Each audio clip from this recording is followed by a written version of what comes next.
I just feel so sad and so angry about the way the Kurdish people are now being treated. They deserve to be able to live in peace with their identity as Kurdish people, and surely that isn't too much to ask in the 21st century. There's fresh conflict in the Middle East this week.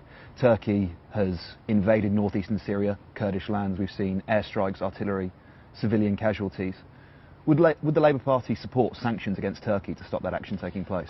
Yes, we would go straight away to the UN, which has partly happened, to demand a ceasefire, and I think in the event of no ceasefire then you have to start talking about what economic and other actions one would take against the Turkish government to stop this. The reality is a peace process within the region, a peace process that brings about a ceasefire in Syria, has to recognise the multiplicity of complexities, if you like, of the Syrian state, but also the rights of Kurdish people, which have been denied ever since the end of the First World War, not just in Syria, but also in Turkey.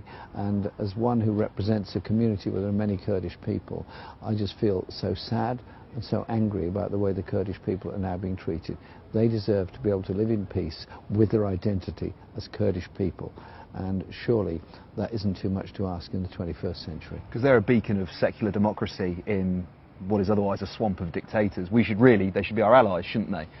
Well, every country could be our allies who are going to support the ideas of peace, democracy and the multiplicity of that society, the diversity of that society. And I think that the behaviour of Turkey in invading the Kurdish area in the north is absolutely appalling.